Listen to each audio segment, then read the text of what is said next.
Anggota DPR asal PDI Perjuangan, Adian Napitupulu, mendesak agar dilakukan audit terhadap aplikator ojol. Salah satu poin audit dalam penggunaan potongan 5% yang diperuntukkan untuk asuransi.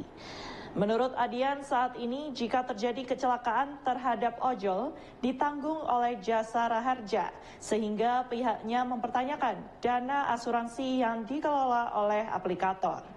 Transparansi ini penting untuk memperbaiki nasib ojol yang saat ini pendapatannya tidak sebanding dengan beban kerja yang mereka jalani. Anggota Komisi 5 DPR RI Adian Napitupulu mendesak pemerintah melakukan audit investigasi terhadap aplikator ojek online untuk mengungkap aliran dana 5% yang dikenakan kepada pengemudi ojol untuk membayar asuransi pengemudi.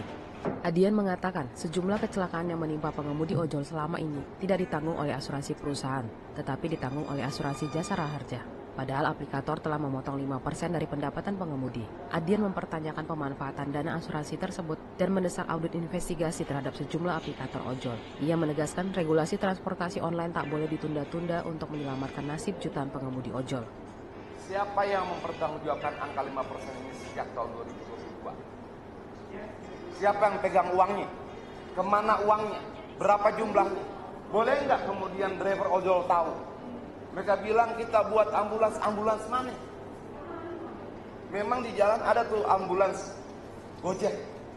Saya cari tahu, oh enggak, itu CSR mereka berikan pada dalam bentuk ambulans pada namanya kalau tidak salah yayasan medis, kalau tidak salah Ozora kalau tidak salah.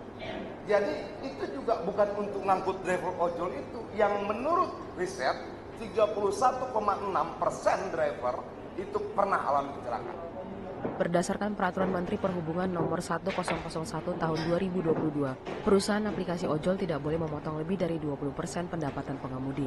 Saat ini aplikator memotong 20% dengan rincian 15% untuk biaya layanan aplikasi dan 5% untuk biaya asuransi pengemudi. Namun aplikator tidak transparan dalam pengelolaan 5% dana asuransi tersebut. Fitian dan Domi, TVR Parlemen melaporkan.